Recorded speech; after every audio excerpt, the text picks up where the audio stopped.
Today on Ian vs. Daddybones, we're talking about WWE Superstars Series 1. Oh boy, kids, we're gonna have fun today! Yay! Hey!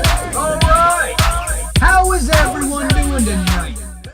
Alright, we are back! It is episode 6 of Ian vs. Daddybones. I'd like to welcome everybody to the show. Before we get started, head over to the YouTube channel, Ian vs. Daddybones.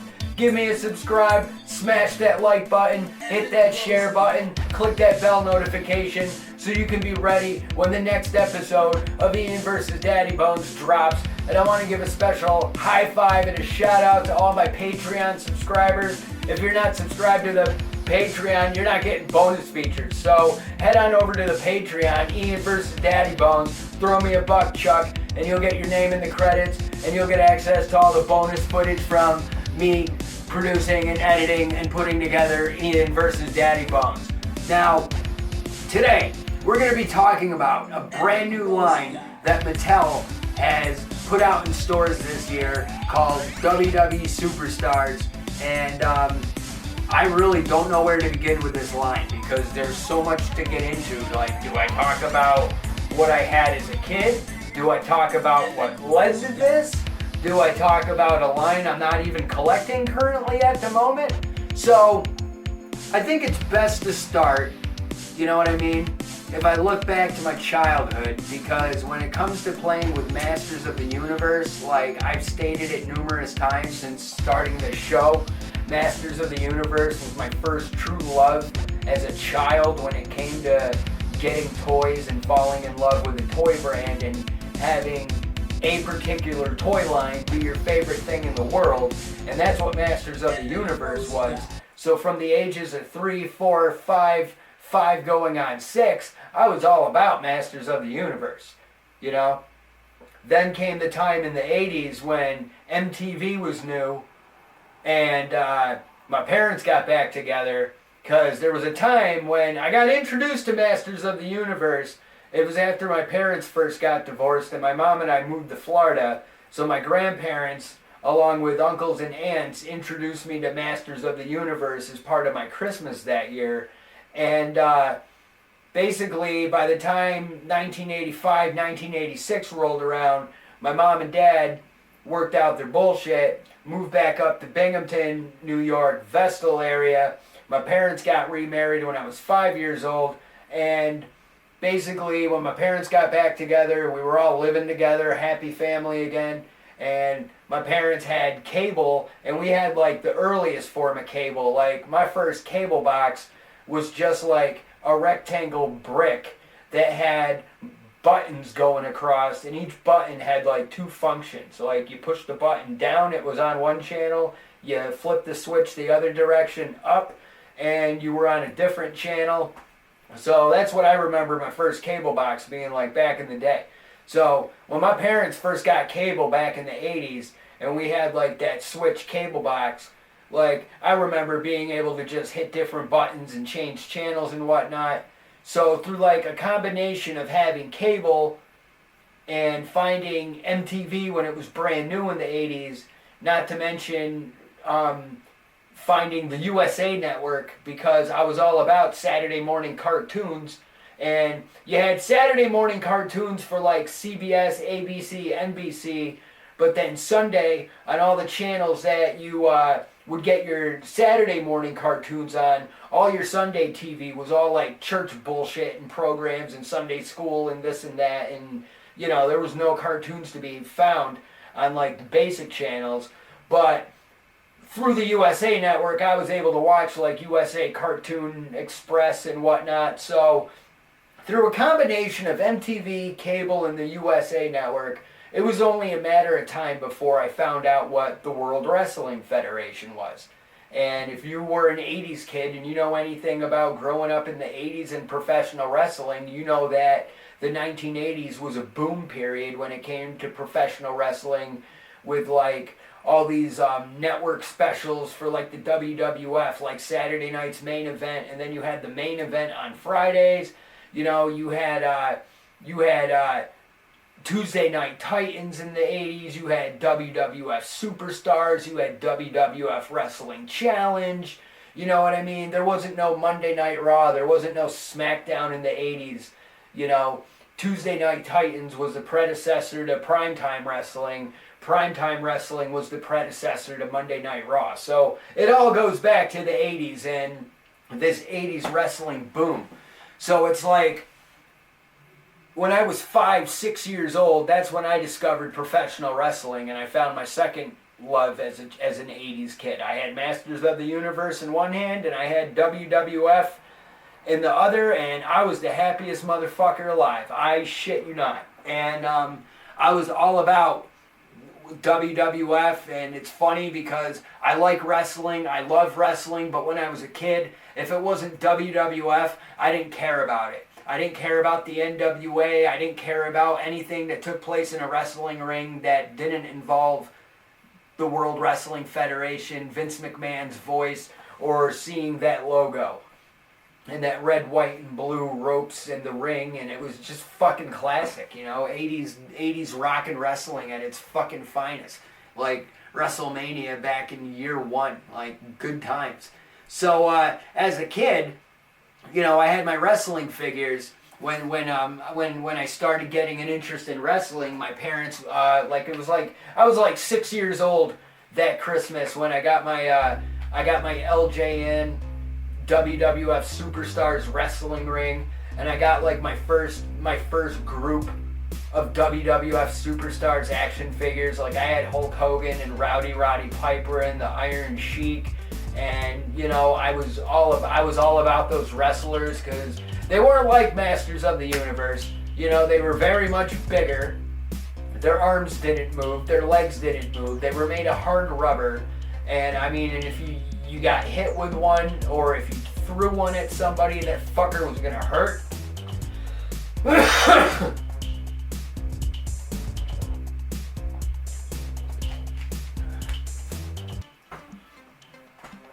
So, like, I was all about that shit. Like, that was a completely different scale. It was different sized action figure, and, you know, it was its own thing. Like, my Masters of the Universe were my Masters of the Universe, and they were there when I wanted to play with them.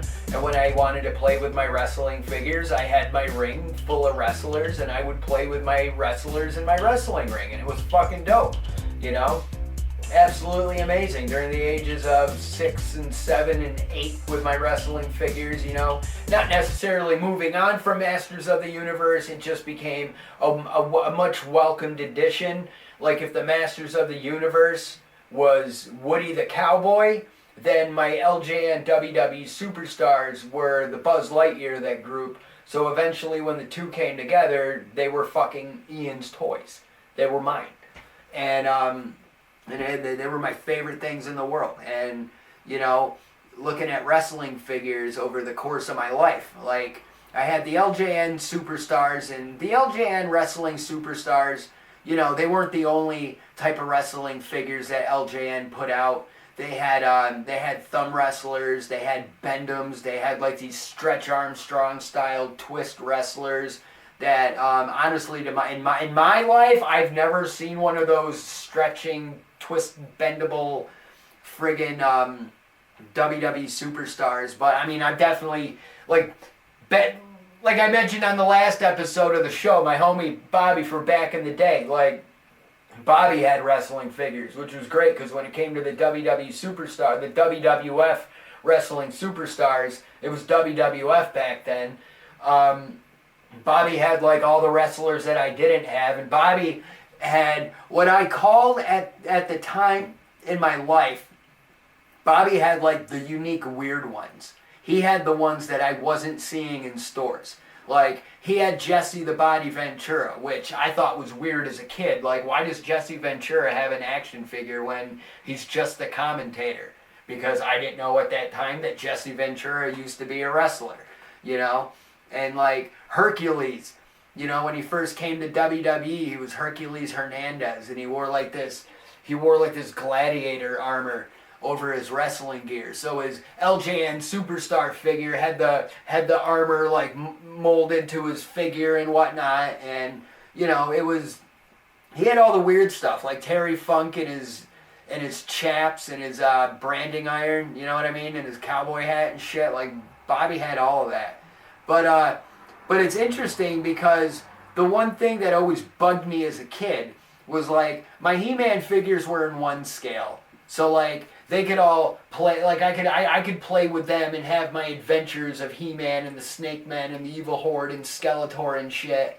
But I could never mix and match the wrestling superstars and the He-Man figures because it was a different scale. And even if I tried playing with the He-Man figures in the wrestling ring, the ring was, like, super big to the He-Man figures, and it never really looked right.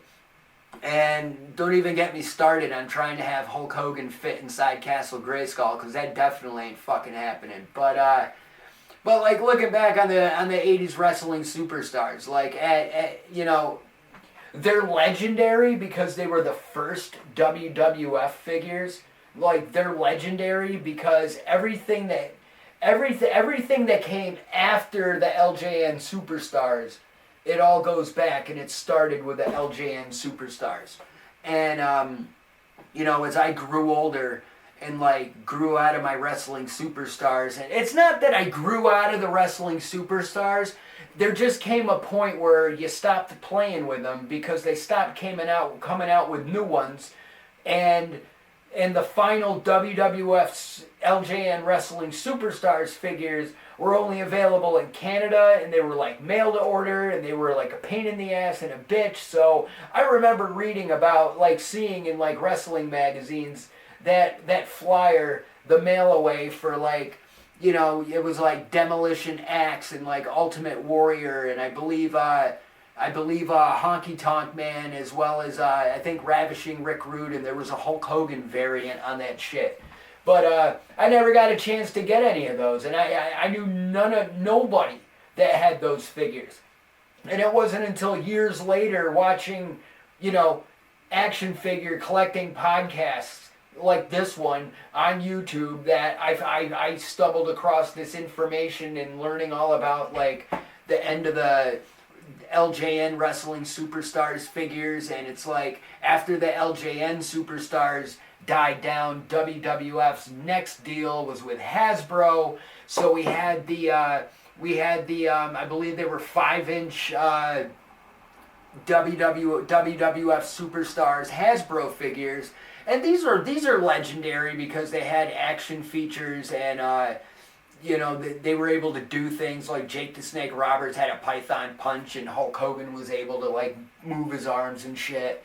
And, like, you know, the Rockers had, like, the Ram Man gimmick where, like, you held them down and then let them go and they jumped up in the air and shit. And I'm not gonna lie, as a kid, I thought they were cool when they first came out. Like, I really loved the commercials. Like, when Macho Man Randy Savage and Jesse the Body Ventura are like new WWF action figures, and you know what I mean? And it was just absolutely amazing. Like, I'm thinking, like, time, like, I remember renting the WrestleMania 6 VHS tape from back in the day, and I remember there was commercials for the WWF action figures from Hasbro, and those commercials are just friggin' legendary. But, you know, as wrestling figures go, you had the WWF LJN Wrestling Superstars, you had the WWF Hasbros, and then in the mid-90s we got the Jakks Pacific line of WWE Superstars, and WWE had the line with Jakks Pacific up until, like, I believe 2007, because it wasn't until 2008 that WWE got to deal with Mattel, and Mattel's been making the WWE figures ever since. So, like, ever since 2008, basically my son Owen's going to be 16 next year. Basically, Owen's entire life, Mattel has had the WWE license. So, like, all the Elite figures, all the Ultimate Editions that have come out since, like, 2008, like, there are so many WWE figures, and I'm not gonna lie, like, everybody who collects action figures, we all have our certain brands that are our favorites, that we focus on. Anything else that we choose to collect comes after the fact, in time. Once we can check these figures off a list, now we're in a position to move on to something else. So for me personally as a collector, I've always admired and have been super jealous of dudes that can just go all out and collect wrestling figures like it ain't nobody's business. Because I tried. And I'm not gonna lie, like I tried back when I was in high school. Like literally when these Jack specific figures first came out, I had that first wave. That Razor Ramon, that Diesel, that Gold Dust, you know what I mean? I had that Bret Hart, that Shawn Michaels, I had friggin' Owen Hart. You know, I remember when like the series Wave 4 came out, and that was the first wave that The Rock and Stone Cold Steve Austin had their first figures available. I remember like Signature Series when they first came out, when like Goldust and Triple H had like the fake autograph, like their autographs were stamped on the figures. And I even remember when I was in the Air Force, I saw a Commissioner Michaels figure. I wound up buying that.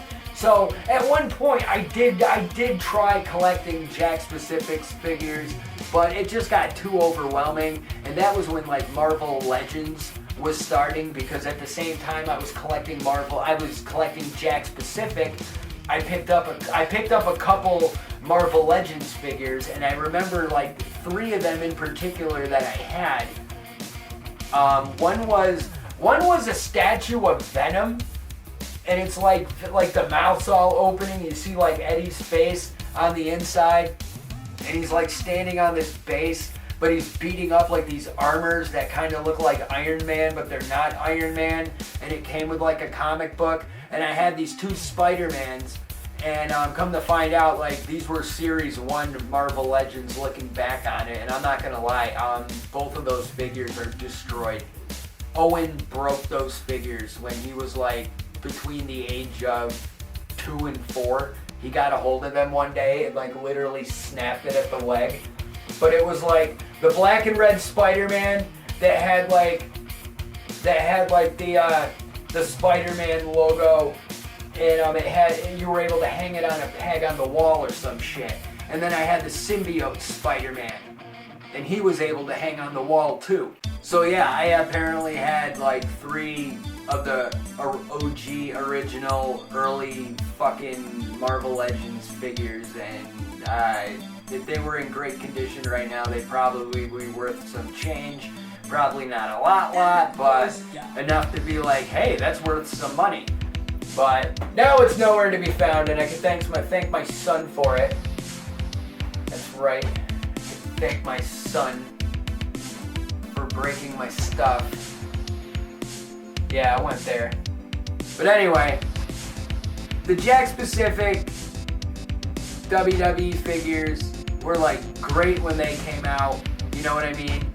But when they got the deal with Mattel, it was a different scale. I believe the WWE figures are maybe 1 inch shorter than the Jacks. I'm not exactly sure, because going back to what I never got to finish saying, I tried collecting wrestling figures before. It didn't really work out. So with that said, I kind of avoid wrestling figures at all costs. Even though I love professional wrestling, I've been a part of the wrestling business for the past 10 years. I'm familiar with many people who are paying dues and busting their ass and trying to earn TV contracts right now.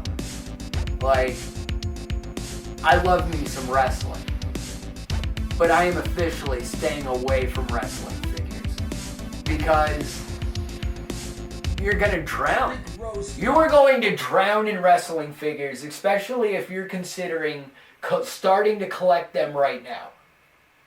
Because at this point, Mattel's had the WWE license for 15 years. Jack Specific had their license for like 13 years. You know what I mean?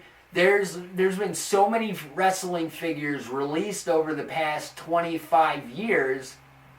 And that's not counting just the WWE stuff. So the way I look at it is, you could have a tote.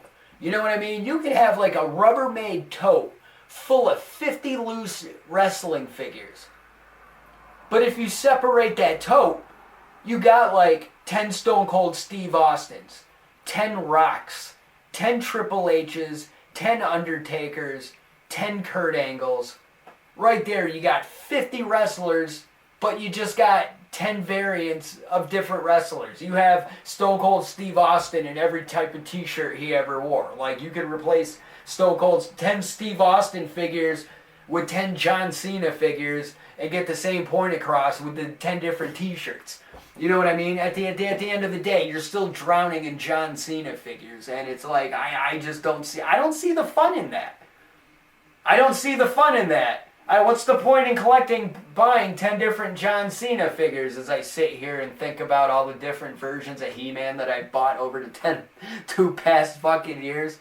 But basically, to speed this up, because honestly, spoiler alert, I don't got nothing to open on this episode. So Patreon subscribers, I apologize. This episode, I have nothing to offer you guys as far as bonus content goes. But with that said, you know, I avoid wrestling figures at all costs. Have no interest in buying wrestling figures. But like I said, you know, every journey has a beginning. Like right now, Masters of the Universe is on a journey going forward with this Origins line, this Masterverse line, this Netflix CG animated line.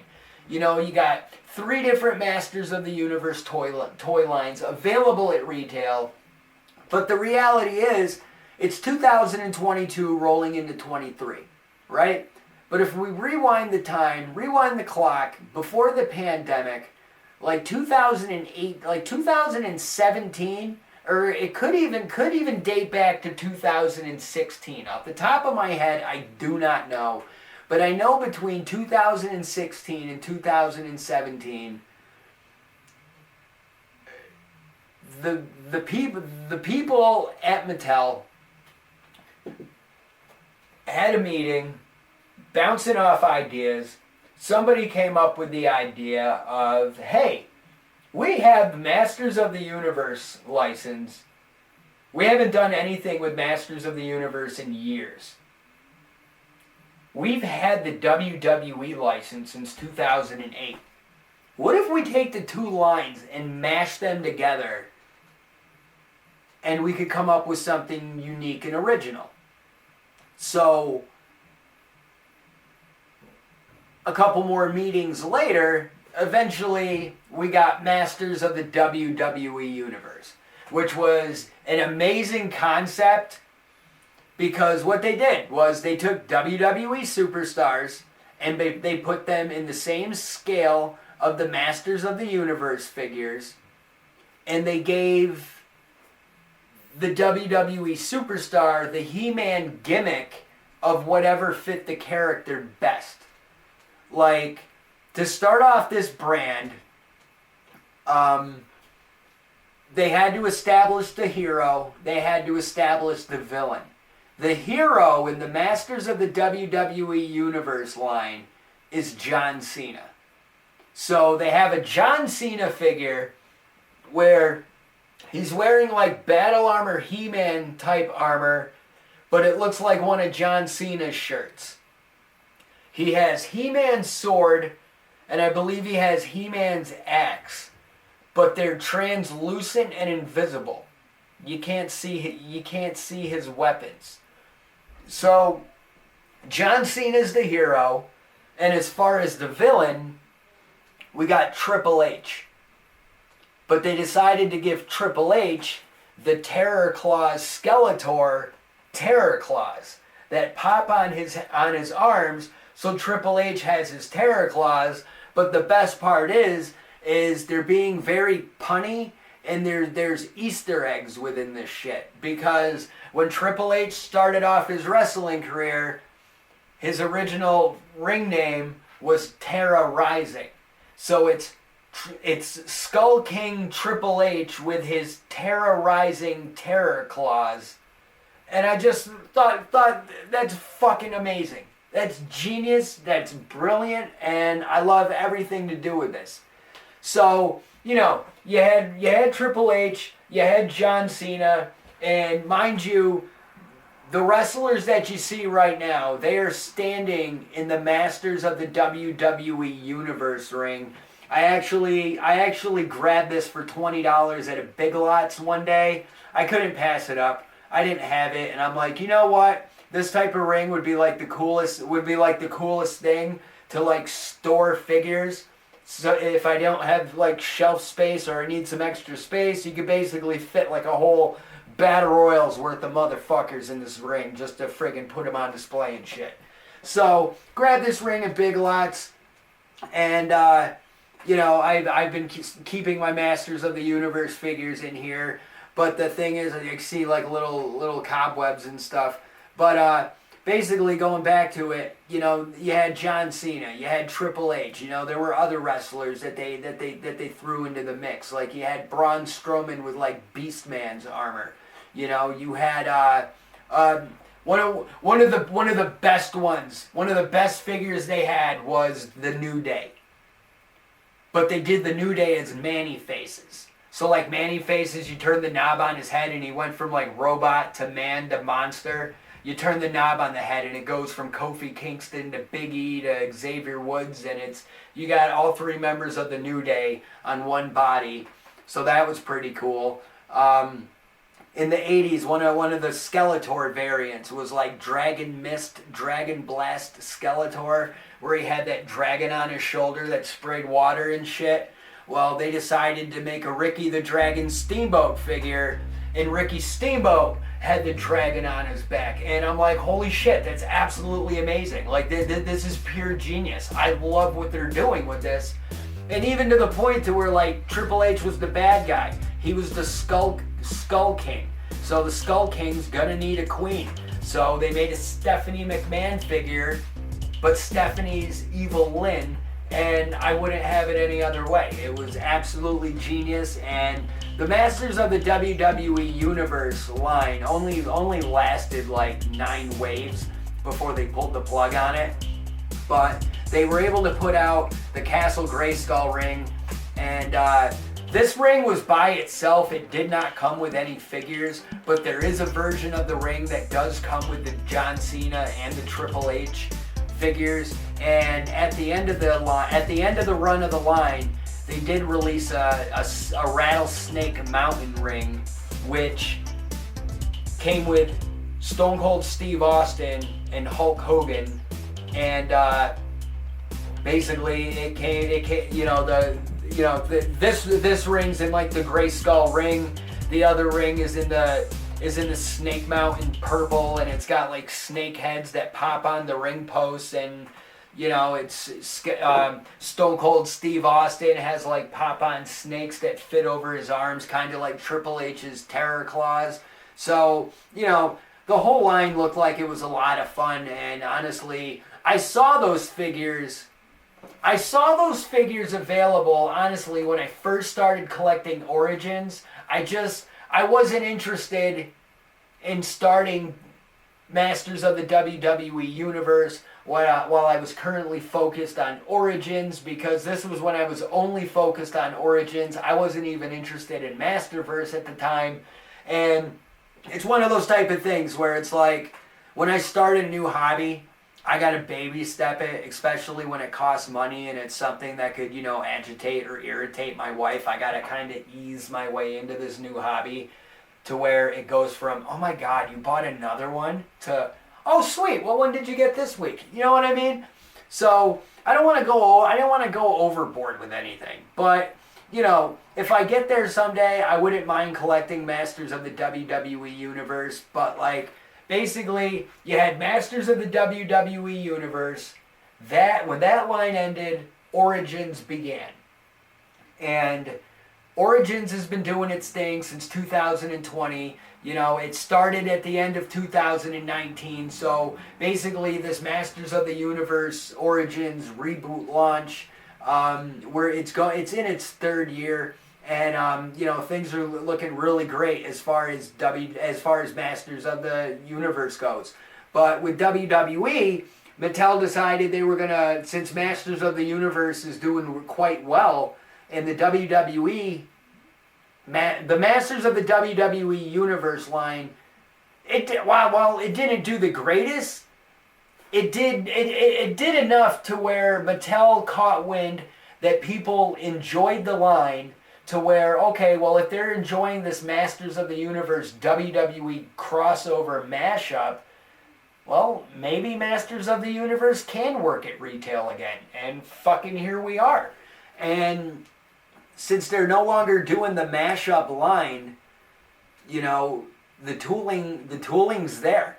The tooling's there, especially when it comes to shared parts.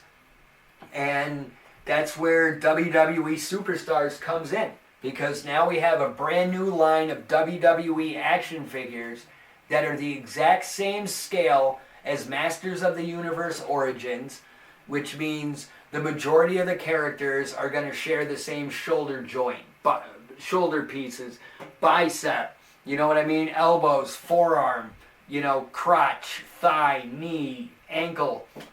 You know, there's so much basic parts that could be shared to create so many different figures in this line.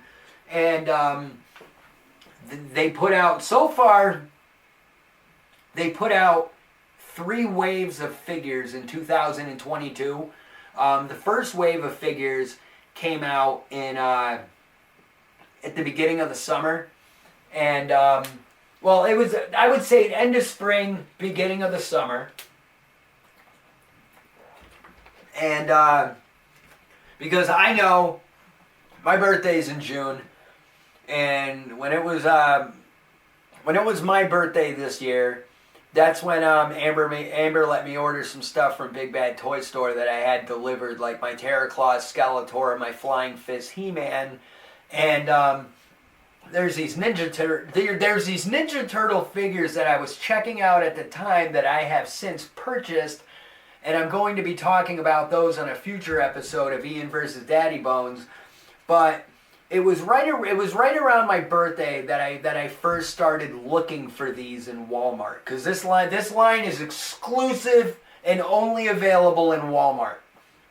So I was hitting up my Walmart, seeing if they had the WWE Superstars, because when I saw that Wave 1 was coming out, you know, I was a little shocked at first, because like the Masters of the WWE Universe, Masters of the Universe Origins, and even the Masterverse figures, all of the waves, aka series, like Wave 1, Series 1, depending on what you want to call it, like Masters of the Universe is using waves, where the WWE Superstars will flat out say Series 2, Series 3 on the back of the packaging. So 2 different words, same meaning regardless, but all the waves come out with 4 figures. You know what I mean? So when Wave 1 got announced, as you can see, Wave 1 consists of Ric Flair, Hollywood Hulk Hogan, the Honky Tonk Man, and Bray Wyatt. Now, I've said this about the Origins line. I feel that the releases and the waves have been kind of weird, because they'll take a character from the front of the line, a character from the back of the line, and like 2 figures from some point in the middle and call it a wave, which is great because instead of working their way down the line based on the original releases, this way it kind of guarantees, you know, at some point everybody's going to eventually get released. Because if you got this character from 1984, this character from 1985, and these 2 characters from 1987, and we're in Wave 3, then I think it's safe to say that pretty much the figures from 1983 and 1986 are going to be part of this collection at some point. It's just a matter of time of how they choose to release the figures. So it's always been a weird mishmash, hodgepodge of who they're throwing together and putting out as a wave. Like Masters of the WWE Universe was kind of weird when it came to the way it released figures. Like the final wave, I believe, was China with the She-Ra presentation. There was Andre the Giant, who was based on the unreleased Masters of the Universe Titus character, who was a giant, super big figure, and like not even in the normal Masters of the Universe scale, but basically the Andre the Giant figure, where like Hulk Hogan right here is 5.5 inches from head to foot. Andre the Giant was 5.5 inches from head to frickin' thigh, because he had pop-on legs that popped into his thigh to make Andre the Giant taller than the other figures in the line, which I'm speculating, considering they made the Andre the Giant buck for Masters of the WWE Universe, there's no reason, there's no reason why they can't reuse that same buck and use that to make Titus and the other giant in Masters of the Universe Origin. So like, you already have the body buck right there. All you need to do is mold the giant heads and we'll be good. You got right there. There's no reason why they can't do it. If they don't do it, it's because they're choosing not to. But the fact that they made Andre the Giant proves that this body tooling does exist and they can reuse it for the two giants of Masters of the Universe. But going back here, always been a weird mismatch, like of who they're putting out together. And also going back to that final Masters of the WWE Universe wave, they put out a Bret the Hitman Hart figure that had the Triclops gimmick. Like Triclops had his visor with the 3 different eyes, but the Bret the Hitman Hart figure had like pink sunglasses. You turned it, he had silver sunglasses. You turned it, and you had another pair of sunglasses that had that skull logo from his Calgary Hitman hockey team. Fucking amazing. Like, what they did to that was phenomenal. But the first wave of WWE superstars, like I said, you know, what caught my attention immediately was the red robe Ric Flair.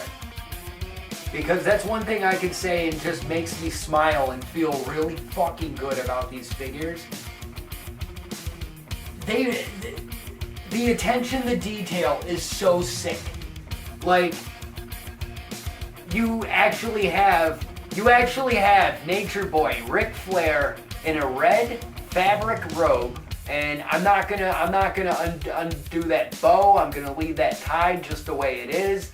He's got sunglasses that actually fit into these little slits on the side of his hair, and he just looks absolutely amazing, you know. And it's funny because they have him in the red outfit. Like when Ric Flair had the match against Mr. Perfect, where the loser leaves WWF in 1993 on Monday Night Raw, Ric Flair was wearing the red gear, you know. And usually usually Ric Flair's red gear is like notorious for being the outfit Flair wears when he gets his ass handed to him. So pretty much whenever you see Ric Flair in the red outfit, you know he's going to get his ass kicked and probably lose the match. But moving on in the line, I mean, this right here, he's got his long sideburns and his hair slicked back coming to your town and his pink battle cat. It's just a honky tonk, man. Freaking unbelievable.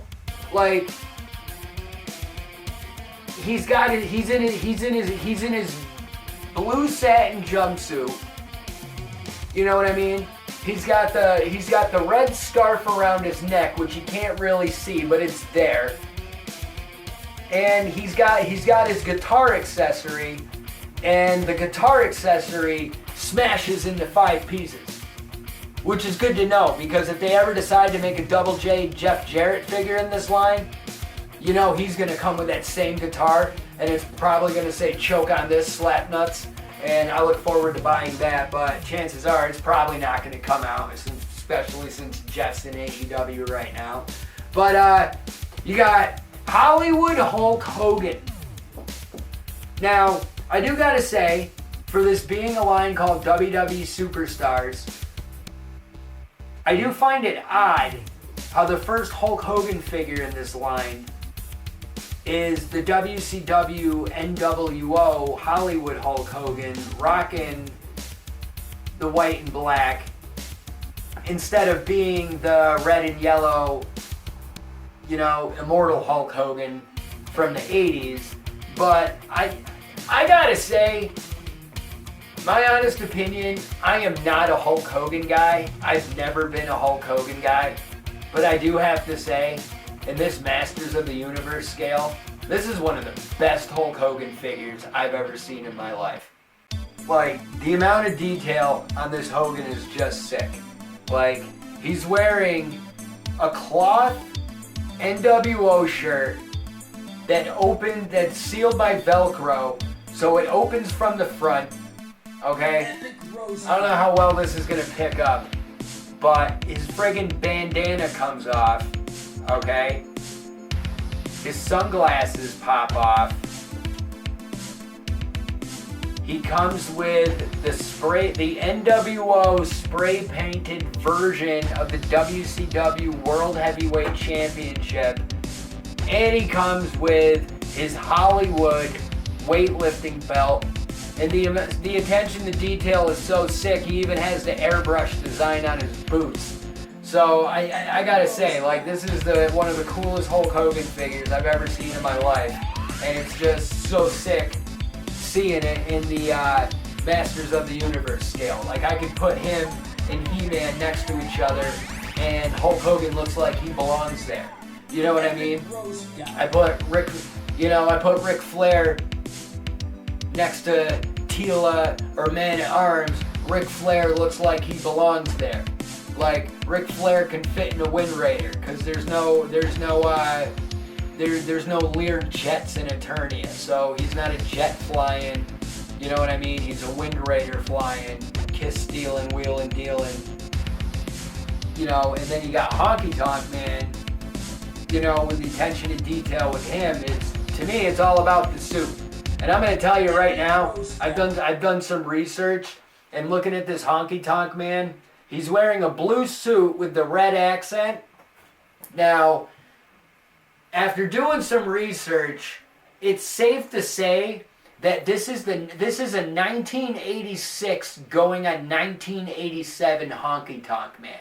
And the reason I know this is because I saw a promo.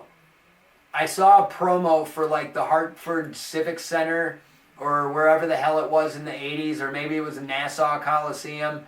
All I know is it was the Honky Tonk Man teaming up, I believe, with it was Honky Tonk Man, I think, in Ravishing Rick Rude against Jake the Snake Roberts. No, it was trying to think. Off the top of my head, I fucking forgot. All I know is it was like Randy Savage, Ricky the Dragon Steamboat, the Honky Tonk Man was a part of it. But Honky Tonk Man was wearing the closest thing that resembles this jumpsuit.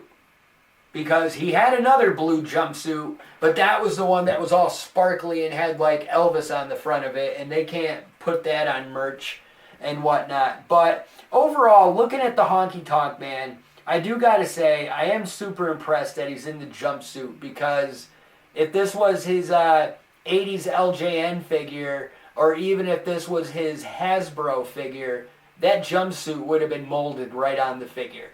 You know what I mean? Like, that Honky Tonk Man would always be wearing that jumpsuit, and it would just look weird because his arm and his legs would just be shaped like the fabric of the suit. And I do like how it's an actual fabric suit. Like, when I display these guys are pretty much displayed as you see them. So I don't see myself going out of my way to take off Flair's robe. I don't see myself going out of my way to take off Honky Tonk Man's jumpsuit. I don't even think I'm gonna like pose Hogan to the point to where I could undo the shirt and make it look like he's holding the two pieces of his shirt to make it look like he's tearing it off, because you can do that. But I don't see myself doing so. I like them just the way they are. So when I put them on my shelf, that's exactly how they're gonna stay there. So I'm 43 years old. I don't need to be taking their clothes off. I'm good. But that leaves me to the fucking albatross of the group. Hey, buddy. You doing all right? Bray Wyatt. See, this is why Bray Wyatt's the albatross of this group. Because the packaging for the WWE superstar, for these WWE superstars, it's kind of like cartoony. There's like a cartoon crowd, caricatures, and like cartoon, drawn ropes. Basically, it's as best as they can pay homage to the wrestling superstars packaging, because WWE can't put out the wrestling superstars like they did in the 80s, because All Elite Wrestling kind of got there first. So All Elite Wrestling with Jazzwares has the deal to LJN to where they got the AEW wrestling superstars. And I believe the only ones they put out was like Cody Rhodes and the Young Bucks. And I'm hearing rumors that like Darby Allin is getting a figure in the LJN retros.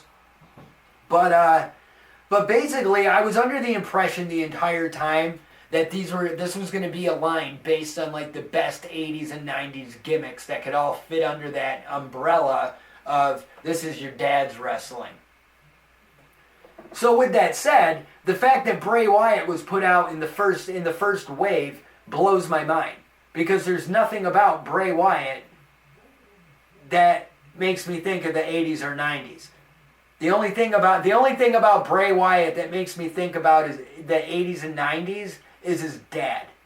And that's when I'm thinking Mike Rotunda is a member of the Varsity Club or the US Express in the 80s, or Mike Rotunda as Erwin R. Shyster in the World Wrestling Federation in the 90s. So like, if it was an Erwin R. Shyster figure that got released in Wave 1 of WWE Superstars, I'd be all about it. But Bray Wyatt, I just feel completely out of place with this line. Especially considering you fired him before the figure even hit stores. This is the peg warmer. Nobody wants to buy this freaking figure. I only bought it just so I could say I completed the wave. Because if I didn't buy that Bray Wyatt figure, I'd have these three bastards in the back and no Bray Wyatt. And it'd probably eat at me if I couldn't find him. But considering nobody really wants to buy him, it's impossible to not be able to find Bray Wyatt right now.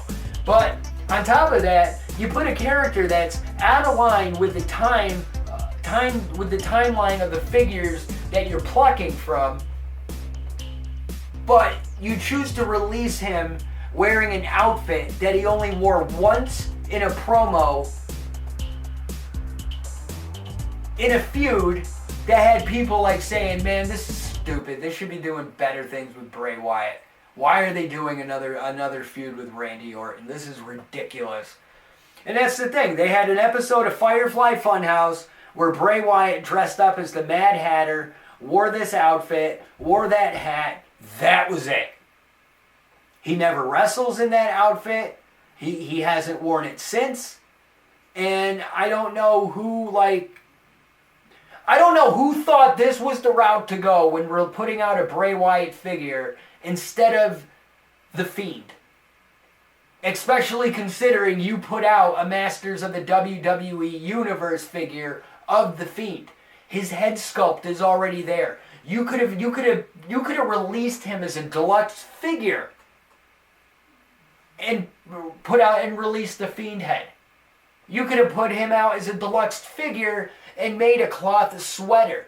So he would look like Firefly Funhouse Bray, but if you want to take off the sweater and swap out the heads, you now have the Fiend Bray Wyatt. So, other than that, I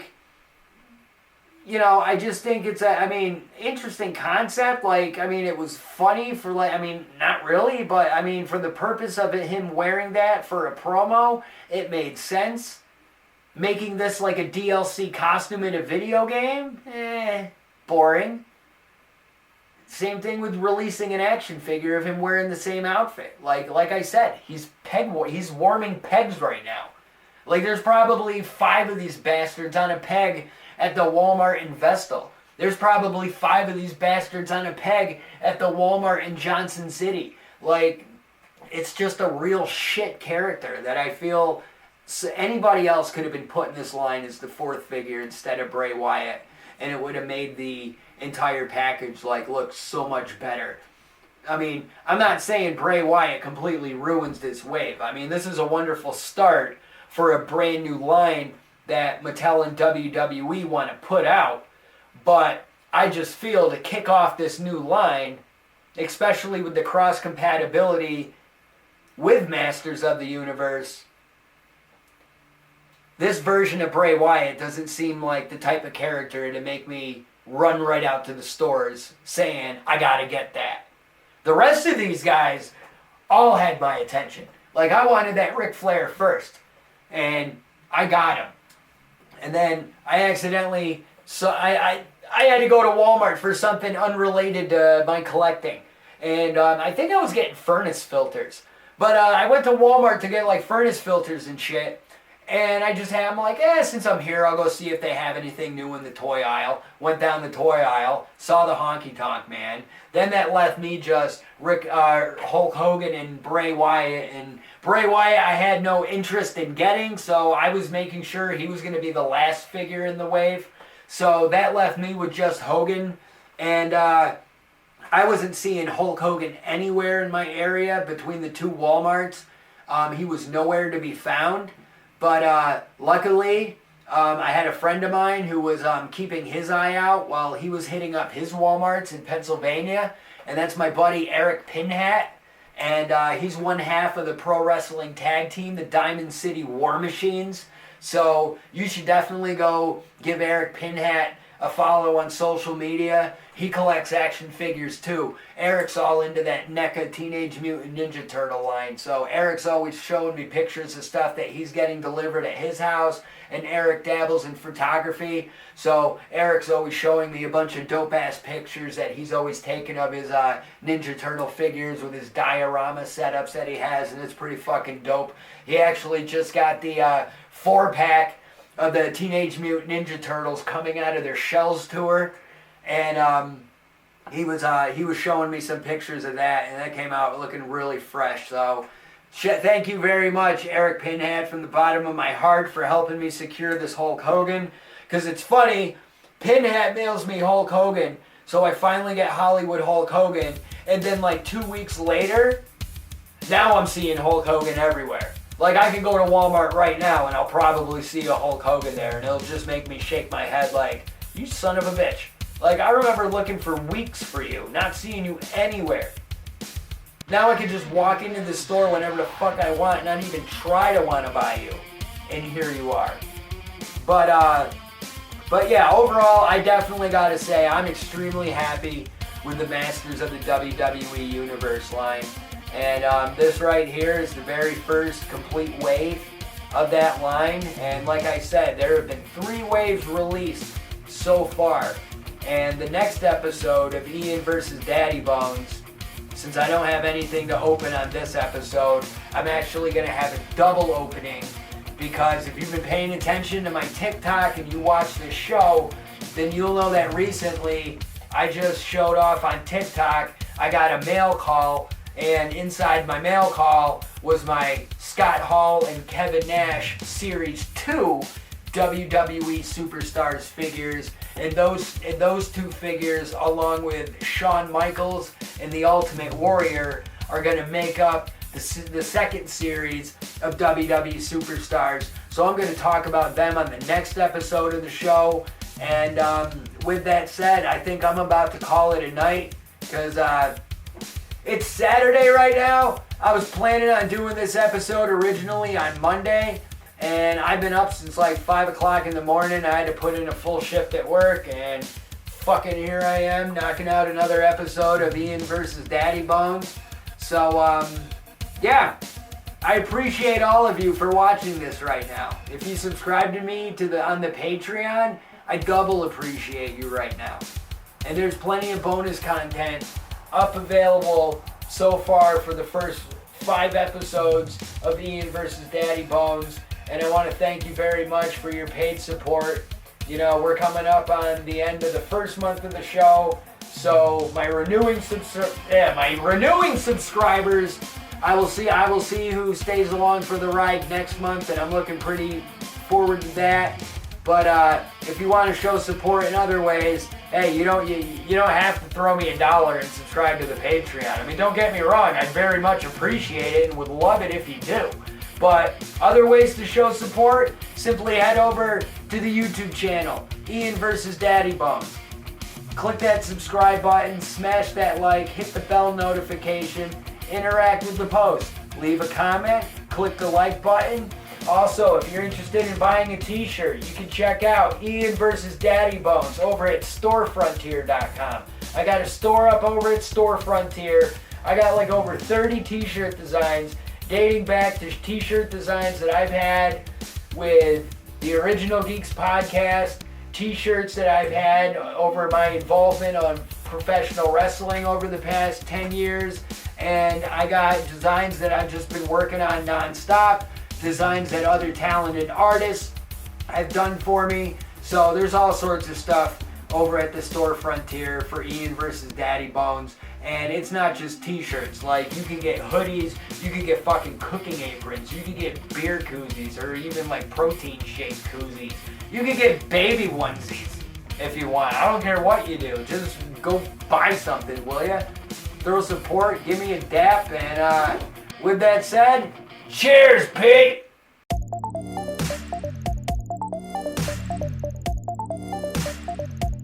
Epic roast guy.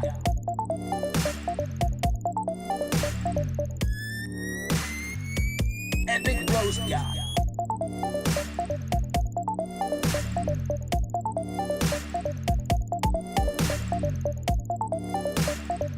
Meme lord for real. Epic roast guy. Yup. Yeah.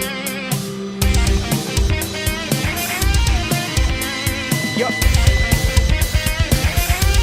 Yeah. Yup. Yeah. Yup. Yeah.